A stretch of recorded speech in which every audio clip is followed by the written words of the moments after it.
Buenos días, amada iglesia. ¿Cómo están? ¿Cómo les va? Hoy día estamos un poco de retirada. ¿Qué será la marcha ayer? Algunos fueron a la marcha. Ya no veo a algunos que estuvieron acá en la marcha, ¿no? No veo al Eduardo. Ese chintito estuvo ahí. Bueno, hermanos, pero lindo hoy día poder estar acá con ustedes. Este tiempo, sin lugar a dudas, es un tiempo maravilloso de oportunidades que el Señor nos brinda a lo largo de esta vida, ¿no? Nosotros en la vida vamos teniendo la oportunidad de crecer, de ir avanzando, la familia va creciendo, nuestros hijos crecen, los amigos de nuestros hijos también crecen y luego vemos a los amigos de nuestros hijos que a veces son como nuestros hijos crecidos, como el caso acá de Carlitos Raúl Moscoso es parte de la familia de la fe en la casa. Iba con nuestros hijos, con Alberto Iván, compañero ahí, y bueno, vivieron las experiencias de los pastores cuando le quitaron también la música. Bueno, pero son chicos formados en la iglesia. La experiencia de que esta mañana los jóvenes estén acá, los jóvenes, es bueno escuchar las experiencias. Carlitos vivió pues toda la experiencia de ser un hijo de la familia de la fe, junto con nuestros hijos y toda la formación allí. Pero es el regalo y el privilegio que nos da el Señor, de que nuestros hijos van, crecen, se preparan y regresan, ¿no? Y muchos de ellos regresan, y en el caso del Carlitos Raúl Moscoso, está ahora por todo el mundo, y ahora es un maestro, y un maestro de los centros y de las universidades del mundo en teología. Es una autoridad. Ahí le damos gracias al Señor porque Él le ha permitido prepararse, y se ha preparado en uno de los países más difíciles en el campo de la fe, como en Alemania. Y decíamos acá con el pastor Mendoza alguna vez, ojalá no lo perdamos al Carlitos Raúl en la formación teológica. Y oramos algunas veces por eso, ¿no? Para no perderlo, porque a menudo muchos de nuestros chicos que se fueron a la preparación teológica en ese nivel, en el nivel de las universidades teológicas, tienen sus luchas por la situación del mundo, ¿no? Entonces, soy seguro que Carlitos no ha sido tampoco la excepción. Carlitos Raúl Moscoso está la segunda ocasión que está acá con nosotros. Hemos pedido que lleve esta mañana el mensaje de la palabra del Señor, y le hemos pedido que por favor nos regale un poquito de su currículum. No quería hacerlo por bestia, pero le digo, Carlitos, de todas maneras, no hay cómo dejar de leerlo, pues yo sé que aquí estamos siervos, gente que hemos servido al Señor, pero sí es bueno saber el nivel de preparación que el Carlitos Raúl tiene, no para él, sino para la gloria del Señor. Es para que la gloria eterna sea manifestada en ellos. O sea, podemos formarnos en las grandes ligas de las universidades en el mundo y permanecer fieles. Es posible, él es un ejemplo. Entonces, Carlitos Raúl dice que es Carlos Raúl Moscoso Domo, casado con Simone Moscoso Domo, teólogo ecuatoriano, alemán. Teólogo ecuatoriano alemán. Ya es un alemán. Por eso es que llega aquí 10 minutos antes. Es donde media hora antes ha llegado aquí. Pobrecito el Carlitos. Bueno, pero el alemán es así, ¿no? Está bien, le pedimos disculpas, porque es que acá tenemos estos graves, pero no. Entonces, él es un alemán ecuatoriano con sólida formación académica y experiencia docente internacional. Dice, me formé en la Universidad Técnica, inicialmente acá de Manabí, Estaba también saliendo acá con una profesión. Se formó luego en el Seminario Bíblico de la Alianza Ecuatoriana, Cristiana y Ecuatoriano. Luego en la Universidad de Liebenzell, en la Universidad, luego de Heidelberg. Esto es Alemania. Alemania, las dos universidades, ¿no?, formadas allá.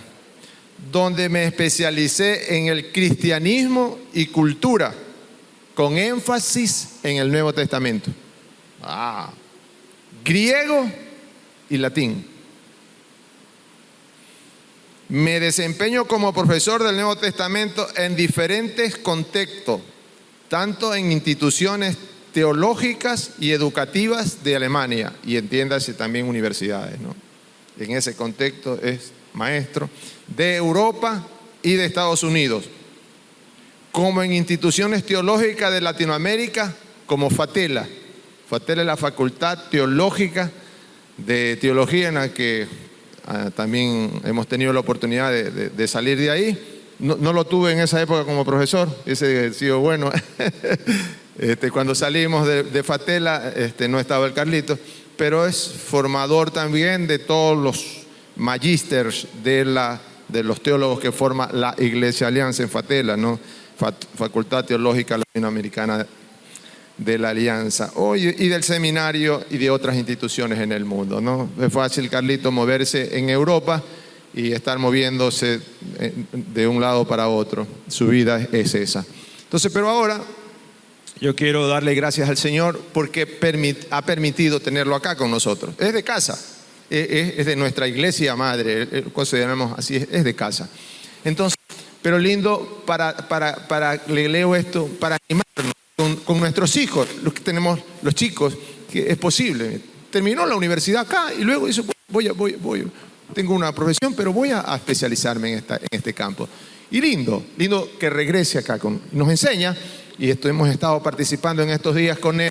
Ha sido nuestro instructor en la iglesia madre. Hemos estado participando de las sesiones de capacitación 2 veces por semana y ha sido de enorme bendición. Entonces ahora yo quiero dejarlos a él, a Carlitos Raúl, con la presentación, con la explicación de esta mañana, que le pedí que nos ayudara en lo que él pusiera el corazón, con énfasis en la Biblia, que estamos terminando el mes de la Biblia, que hemos pedido, que hemos también tenido eso en mente, ¿no? ¿Quién mejor como Carlitos Raúl para explicarnos un poco eso de la historia de la Biblia y todo eso que conoce, ¿no?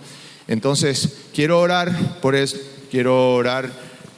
este momento y por su predicación, y oremos juntos. Padre bendito, delante de ti, una vez más agradecidos completa y absolutamente, porque tú eres nuestro Señor y nuestro Dios. Gracias por ese privilegio de habernos hecho tus hijos en esta mañana. Señor, gracias por la presencia de tu Espíritu Santo en la vida de cada uno de nosotros. Y esta mañana en la vida de Carlitos Raúl, como hijo y siervo tuyo, que va a llevar este mensaje de reflexión bíblica, de predicación. Gracias, Señor, por tenerlo acá con nosotros. Gracias por este momento, Señor. En tus manos, Señor, está, y lo vamos a recibir con todo el amor, esta instrucción, esta exhortación, esta palabra que tú, Señor, esta mañana tienes para tu iglesia, Fuente de Paz. Gracias, Señor, por el regalo de la hermandad y de la familiaridad que tú nos das. En Cristo Jesús. Amén, amén, amén, amén.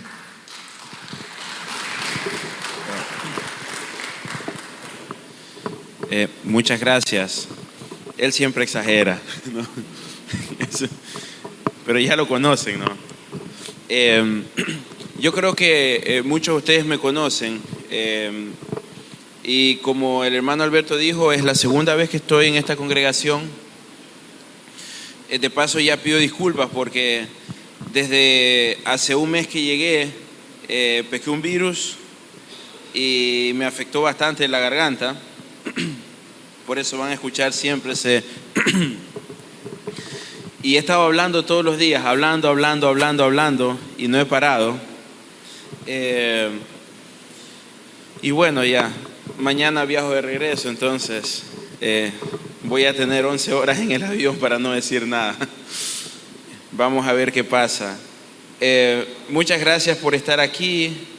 Me gustaría hoy día hablar de un texto que se encuentra en Mateo 17. De repente que carga la Biblia la puedo abrir. Y este texto, como yo sí que hablo y me gusta hablar, normalmente sería hasta el verso 13. Mateo 17 del 1 al 13. Pero vamos a ver si de repente solo alcanzo hasta el 8, ¿no? Hasta el verso 8. Gracias. Porque les comento que yo pienso que hay bastante que decir en este texto. Y este pertenece a un grupo de textos de los cuales he estado escribiendo un poquito, porque les llamo siempre los textos de la escuelita dominical. Esos son textos que por alguna razón nosotros pensamos que, como son un poco pomposos de repente en el hecho, en lo que pasa, se quedan como para los niños de la escuela dominical. Y me doy cuenta de que muchos adultos podemos empezar poco con estos textos. Pero, y aquí digo yo de repente una suposición mía, si el evangelista lo escribe y lo detalla desde mi perspectiva también, tendría algo que decirnos a nosotros este texto. Y este es el famoso texto de la transfiguración de Jesús. ¿Quiénes lo conocen o más o menos lo conocen? ¿Podrían levantar la mano? La transfiguración de Jesús, ¿no? Me doy cuenta aquí también, y en el tema fue lo mismo, pasa desapercibido, ¿no?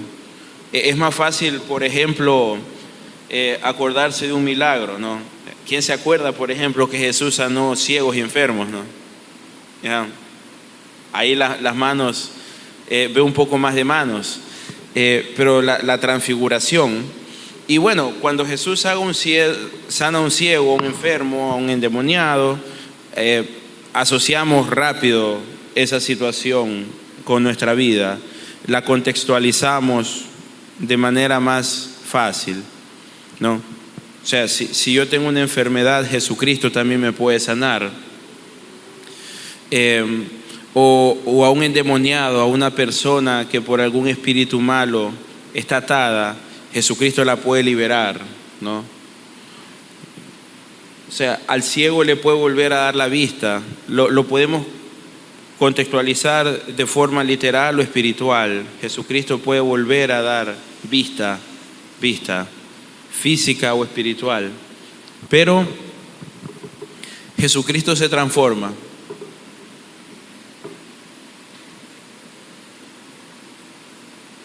No sé si me hago entender, ¿no? Jesucristo se transforma. ¿Y? En buen manaba, ¿a mí qué? Se transforma.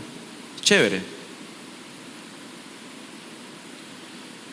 Pero algo que es muy característico de los evangelistas es que ellos no se preocuparon tanto por la narración de los hechos de forma cronológica como de una forma más sistemática, en la lógica de ellos, en la forma en la que ellos quisieron presentar el evangelio, presentar a la persona de Jesús. Y en este caso pues tenemos un texto que yo lo voy a ir leyendo texto a texto. Tengo una versión acá, pero hay algunos aspectos en el original que los explicaré si son necesarios.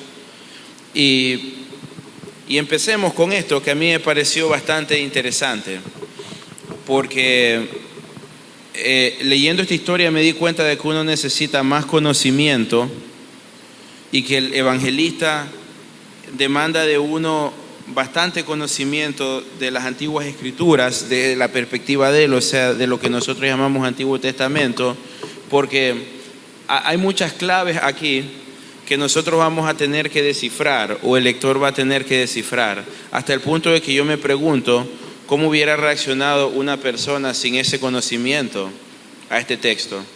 ¿Qué le hubiera dicho? Empecemos.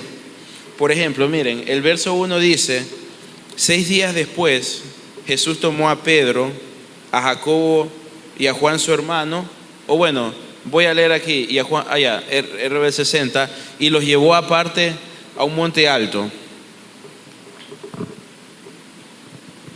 Y se transfiguró delante de ellos, y resplandeció su rostro como el sol, y sus vestidos se hicieron blancos como la luz. Y he aquí, les aparecieron Moisés y Elías hablando con él. Hasta aquí nos quedamos. Tenemos un evento para mí bastante interesante, y pienso que los días que se mencionan ahí, pienso que el lugar que se menciona ahí, pienso que todo lo que se menciona ahí no es coincidencia. Jesús nos está transportando a una historia muy conocida, a lo mejor para nosotros no, pero para el pueblo judío sí. Nosotros vamos a darnos cuenta de que Dios siempre se revela en un monte, o acontecimientos importantes pasan siempre en un monte. Esa es la lógica de la Escritura: en un monte, en una montaña, en una loma, como le queramos decir. No sé por qué yo no me había dado cuenta de eso, y tampoco sé por qué eso es tan importante para Dios o en la Escritura, pero cosas interesantes siempre pasan en un monte, siempre. Por ejemplo, cuando el arca de Noé para después del diluvio, termina en un monte. Cuando Dios hace su pacto con Abraham, ¿en dónde lo hace? En un monte. Vamos a ver un poquito más el siguiente acontecimiento, pero la ley de Moisés, ¿dónde fue dada?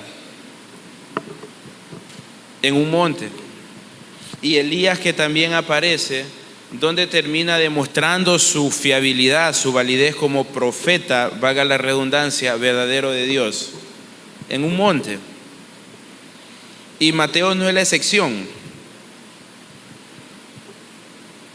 Mateo es incluso bastante descarado, porque siempre la discusión de que si lo que Lucas dice es o no es en un monte, porque Lucas tiene lo que nosotros conocemos como el Sermón del Monte. Lucas dice que incluso fue en un llano, ¿no?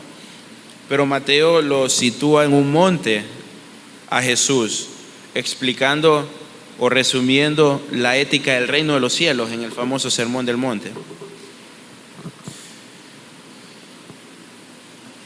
Y aquí estamos nuevamente en un monte, y pienso yo que estamos nosotros en la imagen de dar la ley de Moisés, porque eso pasa en un monte donde Moisés también se queda 6 días. Si ustedes van a los capítulos, sea del 24 al 34 de Éxodo, también lo podrían leer, son bastante interesantes. Nos daremos cuenta de que todos estos detalles están ahí. Moisés también estuvo esperando 6 días en el monte la presencia de Jehová. 6 días, 6 días. Bastante paciente el hombre, ¿no? Si a nosotros no nos llega la cita en 1 hora, nosotros nos vamos. Oh, muchísimas gracias.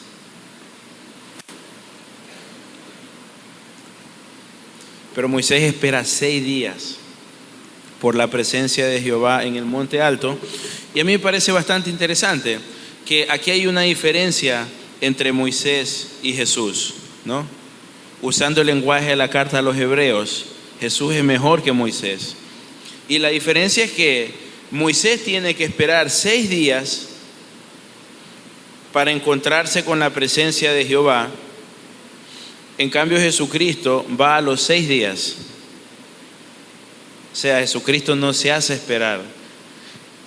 Y para mí esta es una forma muy simbólica de decir: yo soy Jehová que está yendo al monte en este momento. O sea, Jesucristo se da a conocer como el Dios del Antiguo Testamento. Para el lector que puede cifrar eso, suena lógico. Además, seguimos aquí porque después de esos 6 días se transfigura Jesús después de haber subido al monte, y su rostro resplandece como el sol y sus vestidos se hicieron blancos como la luz. Y eso también es parte de la historia del Éxodo. Después de que Dios le dio las tablas de la ley a Moisés, la historia es un poquito más larga. Moisés baja del monte después de haber visto la gloria de Dios. ¿Y qué pasó? ¿Alguien se acuerda? Su rostro resplandecía como el sol. Literalmente la piel de su rostro, la piel de su rostro. Y yo sé que es literalmente la piel de su rostro porque en el examen de hebreo cometí un error ahí. No me acordaba cómo se decía piel en hebreo, ¿no? Pero tenía 3 meses aprendiendo hebreo, no era mi culpa. Y ahí jamás me olvidé. La piel del rostro de Moisés resplandecía como el sol, hasta el punto de que todo el pueblo tenía miedo. El miedo va a ser también un tópico importante después. Todo el pueblo tenía miedo y tuvieron que ponerle un trapo encima para que Moisés pudiera caminar en medio del pueblo, porque la luz era muy fuerte por haber estado en la presencia de Dios y porque tenían miedo de eso. Y nuevamente hago la mención. Estamos en ese contexto paradigmático. Un paradigma o cambio de paradigma significa estamos entrando en una nueva era en este caso. ¿Y qué pasa? Se les aparecen Moisés y Elías. Y para mí no es coincidencia que después de 6 días, estando en un monte alto, cuando el rostro le resplandece como el sol, aparezcan Moisés y Elías. Pero nuevamente, pobre Moisés. Siguiendo la lógica de la carta a los Hebreos, Jesús sigue siendo mejor que Moisés. Porque Moisés simplemente reflejaba la gloria de Dios. Pero Jesús era la misma gloria de Dios al momento de transfigurarse. Jesús es Dios. Ese Dios que en el tiempo preciso sube al monte, refleja también o da a conocer su gloria. No es un reflejo de la gloria de Dios como le pasó a Moisés. ¿Qué conversaron los hombres? ¿Por qué Moisés y Elías? Es bastante desconocido y es bastante discutido en la academia realmente.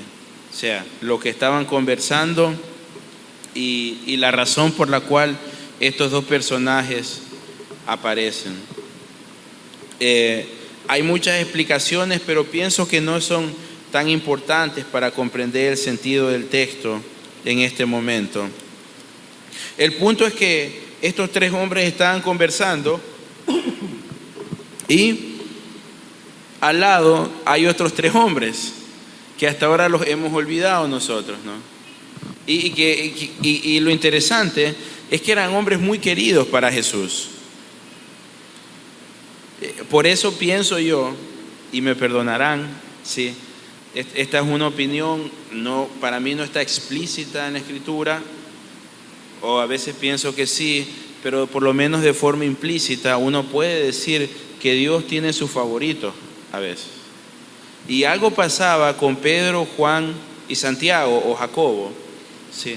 Estaban siempre al lado de Jesús, aquí en la tierra. Siempre al lado de Jesús.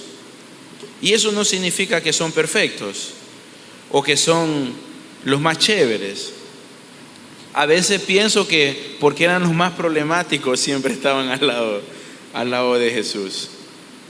Entonces dice el verso 4, Pedro dijo a Jesús: Señor, bueno es para nosotros que estemos aquí. Si quieres, hagamos aquí 3 enramadas o 3 tiendas. Una para ti, otra para Moisés y otra para Elías. Bastante comedido el Pedro, ¿no? Mientras él aún hablaba, una nube de luz los cubrió, y acudió una voz desde la nube que decía: este es mi Hijo amado, en quien tengo complacencia, a él oíd. Al oír esto, los discípulos se postraron sobre sus rostros y tuvieron gran temor. Para mí este es el final del segundo acto de este texto. El primer acto, el acto del contexto de Moisés sobre el monte, pero Jesús lo mejora. Y espero haber sido claro en ese sentido. El segundo acto, el acto de temor por parte de los discípulos, harían mi añadidura favoritos de Jesús. Pedro interrumpe la reunión y él no recibe, interesantemente, no recibe una reprimenda, sino que el acto cambia abruptamente. Una nube de luz, una nube brillante, se podría decir también, cubre a los 3 personajes divinos, pongámoslos así, cubre a esos 3 personajes divinos. Y algo pasa, ¿no? Hasta aquí los discípulos no tienen miedo. Y como digo, Pedro en principio no está diciendo nada malo. Y desde la nube escuchan una voz, y pongámonos la mano en el corazón, ¿no? Una de las cosas a veces que a mí más, y voy a ser honesto, me voy a abrir, coraje me da de los predicadores, es que desde el púlpito somos muy duros con los discípulos, ¿no? Somos muy duros. Ay, ya tienen miedo los discípulos. O, mira el Pedro como es, o el Juan, o el Tomás. Pero yo me pongo en la situación de ellos, en los zapatos de ellos, y digo, ¿cómo yo habría reaccionado en ese momento? Y con el conocimiento que tengo hoy en día, pienso que había reaccionado con 2 tipos de temor. Uno muy real por la voz que se escuchó, y otro un poco más espiritual. El segundo ya lo voy a explicar. ¿Por qué por el real? Escuchamos una voz desde el cielo. Ellos escuchan una voz desde el cielo: este es mi Hijo amado, en quien tengo complacencia, a él oíd. A pesar de que esa frase no es nueva en Mateo. ¿Alguien se acuerda cuándo Mateo dice esa frase? En el bautismo de Jesús, en el bautizo de Jesús. Subiendo de las aguas, dice Mateo, una voz del cielo dijo: este es mi Hijo amado, en quien tengo complacencia. Y eso es para terceras personas, ¿no? Porque sí saben que Marcos dice: tú eres mi Hijo amado, en quien tengo complacencia. ¿A quién se refiere, no? ¿A quién se dirige la voz del Señor, no?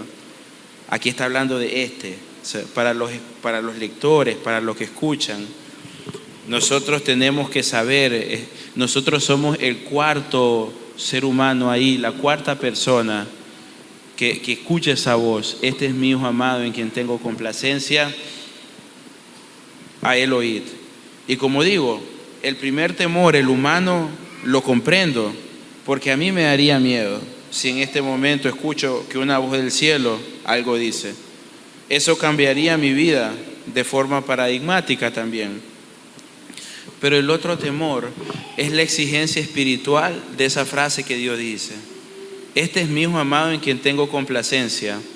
Hasta ahí no tengo razón de temer, pero las siguientes 3 palabritas a mí me producen bastante temor, porque es una orden, no es una recomendación. A él oíd. Y oír en el contexto bíblico, no solamente escuchar auditivamente, no solo es oír algo auditivamente, significa obedecer, significa acatar, significa temer, significa tomar en serio. Y ahí es cuando mi humanidad, mi cristiandad llega al límite, porque del mismo Dios escucho yo, escucha a mi Hijo amado, obedécele a Él. Y digamos que en este momento no existe ningún otro de los 65 libros de la Escritura. En este momento solo tenemos Mateo, el único libro. Pónganse en el papel de una persona, un judío, un griego, un romano, que se encuentra con este evangelio y lo empieza a leer. Él nunca ha leído la Torá, nunca ha leído a los profetas, nunca ha leído el Antiguo Testamento, nunca ha leído a Pablo, y él tiene solamente este texto, este evangelio frente a sí. A él oír. ¿Qué ha oído él de Jesús? ¿Qué sabe él de la enseñanza de Jesús? Él sabe cosas que son muy duras. Jesús habla del amor al prójimo, a Dios por sobre todas las cosas, pero al prójimo también como uno mismo. Y a veces pienso que cometemos blasfemia diciendo esas cosas de manera muy ligera. Amar al prójimo como a uno mismo. Hoy en día, en la sociedad democrática, posmoderna, donde yo soy el centro de la verdad, decir que nosotros cumplimos con ese segundo mandamiento de amar al prójimo como uno mismo, estamos acostumbrados a ayudar cuando puedo, a perdonar cuando lo considero, a amar si es que lo siento.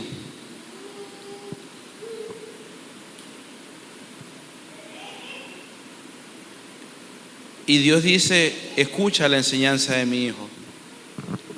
Otra, amen a sus enemigos. Por ahí no empiezo. Qué difícil es. Es difícil amar a los enemigos. Pongamos en este momento a los choneros y a los lobos como los enemigos de la sociedad.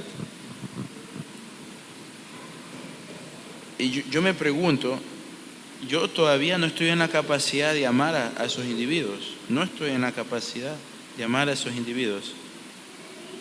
No. Más bien a veces cuando me preguntan digo, chuchica, sería bueno exterminarlos, ¿no? Pero Dios me pide otra cosa.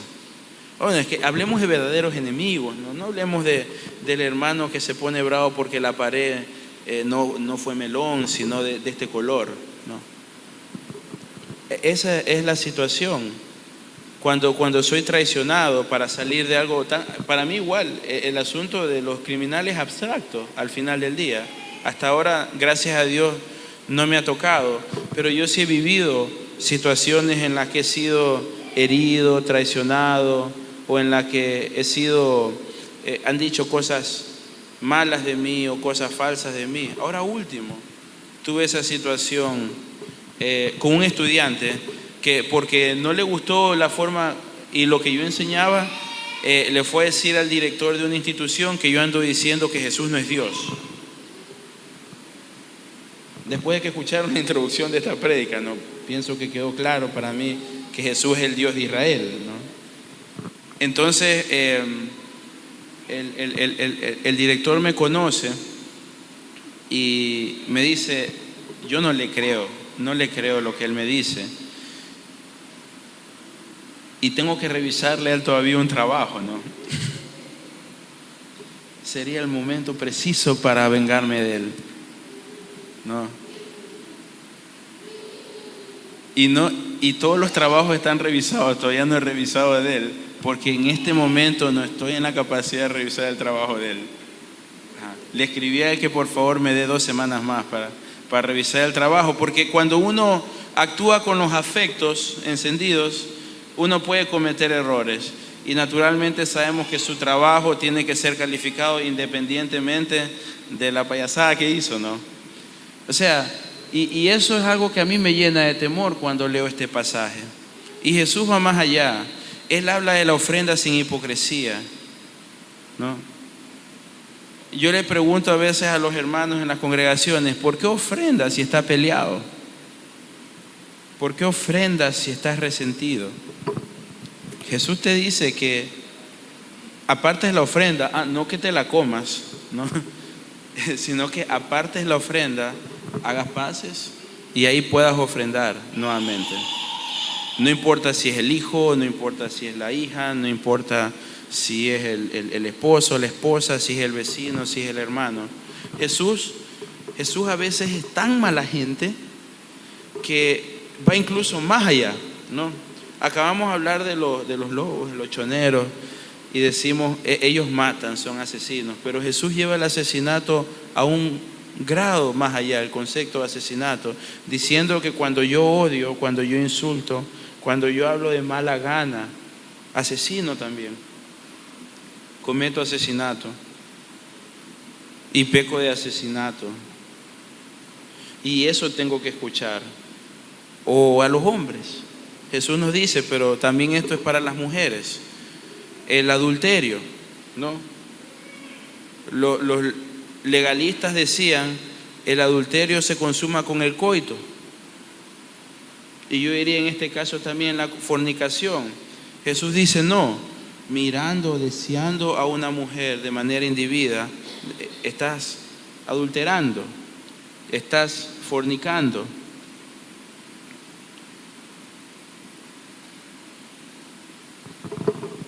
Y eso es lo que una persona hasta ahora habría escuchado de Jesús, solo eso. La persona a esta altura todavía no sabe que Jesús va a morir en la cruz, ¿no? Que va a resucitar, que nos va a dar una gran comisión. Pero hasta ahora esto, a Él oíd, y vienen otras cosas más aquí. Y eso es lo que a mí me llena de temor, porque a veces pienso que yo sé demasiado y que nosotros sabemos demasiado para lo que estamos en capacidad de obedecer, de poner éticamente en práctica. Para mí esa es la frustración más grande del cristianismo, del ser cristiano. Por eso no creo que tenga la autoridad de llamarles a ustedes la atención. Si les he confesado, yo estoy en esas mismas luchas. Y el oír a Jesús, el obedecer sería, pues, centrar mi cabeza, aprender a ofrendar, amar al que me hace daño, orar por esos criminales, verlos también como objetos de la gracia del Señor, ¿no? Y tantas cosas. Leyendo Mateo 5, 6 y 7 en el Sermón del Monte, podríamos hablar mucho de la enseñanza de Jesús, pero estamos hasta aquí. Ellos postran sus rostros en el piso y tienen gran temor, y hasta aquí deberíamos ir. Entonces Jesús se acercó, dice el verso 7, y los tocó y dijo, levantaos, no temáis, o no teman, levántense, no teman. Qué linda frase, levántense, no teman. Pero como soy un poco curioso, yo digo, el evangelista cuenta esta historia con un propósito, y sí nos habla de que Jesús hace 3 actos, ¿no? Acercarse, tocarles y hablarles. Y yo creo que los 3 son necesarios, ¿ya? Y tienen un significado muy literal en la historia, pero pienso que también tienen un significado muy espiritual también aquí. ¿Por qué? Jesús se acerca porque es la única forma de consolar a esos 3 hombres imagínense en tres machos, ¿no? Temblando en el piso de miedo. No, ¿cuántas personas han visto adultos con miedo aquí? Temblando. Ayer me pasó una situación, les cuento, ¿no? Esta es inédita para esta prédica, porque me pasó ayer a las 6 de la tarde frente al hospital.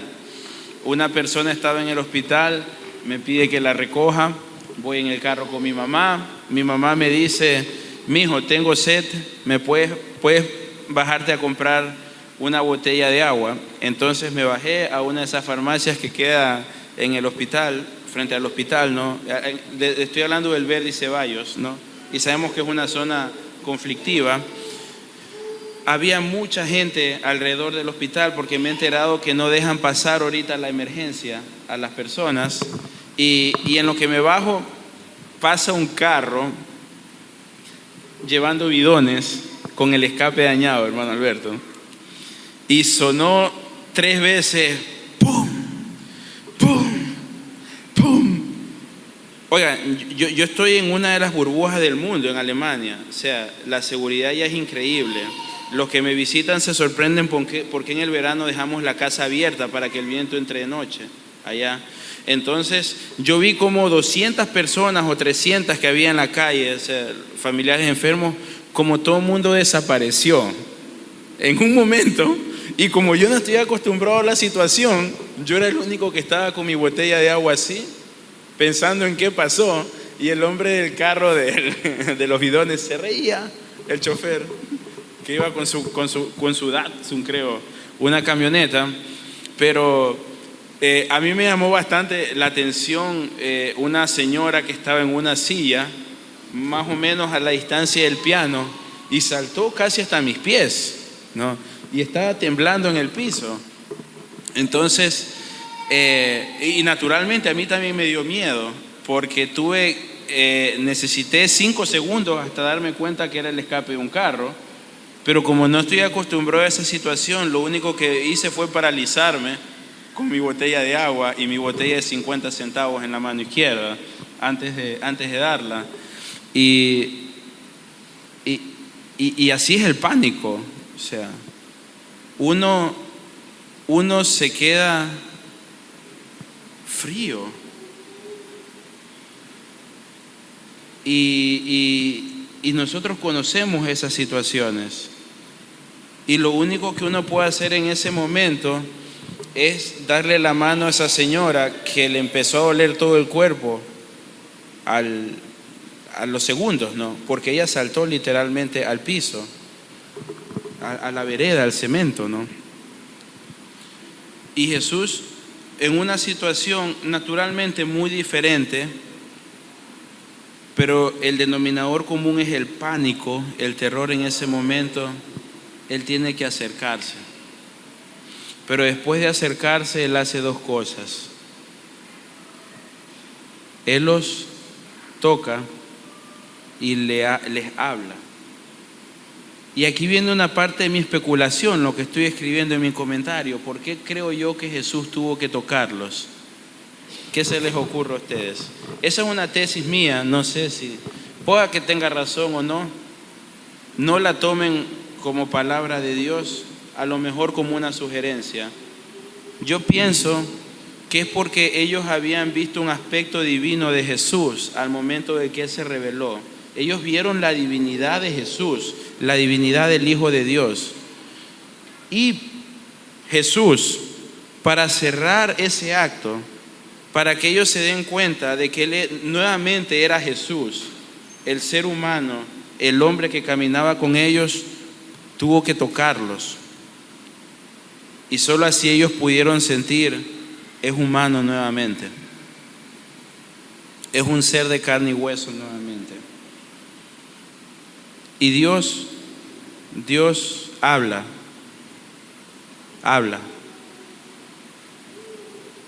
Y las 2 palabras que dice ahí, levantaos y no temáis, tienen también mucho que ver con la identidad de Dios, más de lo que creemos. ¿Qué es lo primero que Dios les dice a un profeta? Es una fórmula en el Antiguo Testamento, ¿no? O puedo decirlo, Anach et Yed, se dice en hebreo. Dios siempre dice, levántate y anda. Se lo dice a Jonás. O sea, profecía que vino a Jonás, hijo de tal, en el año tal, palabra de Jehová, levántate y anda a la ciudad de Nínive, la grande, la pecadora, etcétera, etcétera. Y en el 80 o 90% de los casos, el llamado de los profetas consiste en eso, en levantarse e irse. Y eso solo lo dice Dios. En el contexto bíblico solo lo dice Dios. Y el no temáis o el no teman lo resumo de la siguiente manera. Es la frase que Dios más dice en el Antiguo Testamento. No temas o no temas. Eso es Dios.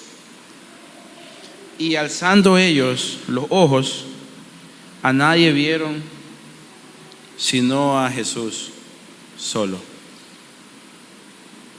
Sino a Jesús solo. Para mí la historia de la revelación o la historia de la metamorfosis, se le dice técnicamente, o de la transfiguración de Jesucristo, es más personal de lo que nosotros a primera vista podemos ver. Tenemos en primer lugar a un hombre que es Dios, el Hijo de Dios, y no lo confirma Moisés, no lo confirma Elías, no lo confirma la teología, no lo confirma el cristianismo, sino que es la misma voz del Padre quien lo confirma. Al mismo tiempo, tenemos nosotros el ejemplo de la fragilidad humana. No quiero aquí denominarlo como el error humano, como la interrupción de Pedro. Marcos, al contar esta historia, es más duro que Mateo y Lucas. Marcos sí dice, y como Pedro no tenía la idea de nada, como él no sabía nada, habló. Pero no, en el caso de Mateo, estamos hablando aquí de la fragilidad humana, de lo que nosotros somos, de repente la impertinencia, pero al mismo tiempo del temor, cuando pasan cosas que no comprendemos, cuando pasan cosas que nos llevan más allá de lo que nosotros podemos imaginar o aguantar. Pero 3, tenemos también a un Dios, a Jesucristo, que no se hace el desentendido de la situación, que ve a sus discípulos en temor y se acerca como hombre, se acerca habiéndose puesto en nuestros zapatos, que muchas veces se acerca a nosotros también, cuando tenemos temor, cuando tenemos tristeza, cuando no podemos más, cuando hemos fracasado, que nos toca de alguna u otra forma. Y si mi tesis es correcta, que se identifica con nosotros como hombres, que entiende nuestros deseos más bajos, que entiende nuestras debilidades, pero va, se acerca y nos toca y nos dice, yo soy como tú también, soy como tú, te entiendo, lo puedes hacer mejor. Y que nos habla y nos manda de una manera tan discreta, nos da de nuevo ese voto de confianza, nos da esa seguridad, diciendo, no temas, yo estoy aquí.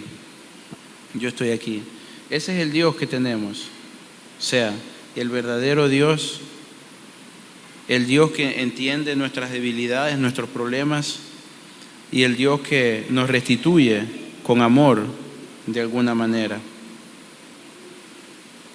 Para mí esa es la enseñanza de estos primeros 8 versos del capítulo 17. Y creo que esta historia es más apta para adultos que para niños en este sentido. Porque sí recuerdo haber pintado con amarillo la carita de Jesús, ¿no? Y haberme dicho, mira, una historia maravillosa de poder. Y pienso yo que muchos niños, a mi edad a lo mejor cuando hice eso, 3, 4 años, no están en la capacidad de ver el verdadero sentido de esa forma cuando lo tenemos aquí, como lo tenemos aquí. Tal vez sí, tal vez me equivoco en ese sentido, pero este pasaje es apto para nosotros también. Y pensemos a Dios de esa manera. Él entiende nuestras debilidades, Él entiende nuestros fracasos. Nunca es tarde. Y nunca es tarde porque estos hombres ya habían escuchado mucho de Jesús. Ya habían andado un buen tiempo con Jesús. Mejor escuela que la mía, no. Daría todo yo por esos 3 años de seminario con Jesucristo, ¿no? Y aún así fracasaban siempre, otra vez. Y Jesús siempre encontró el camino para encontrarlos. Por eso digo yo, nunca es tarde. No lo fue para mí, que hice un par de cagaditas en la vida, y no va a ser tarde para ninguno de nosotros si le creemos a Jesús. Muchas gracias por la atención. Que Dios me los bendiga.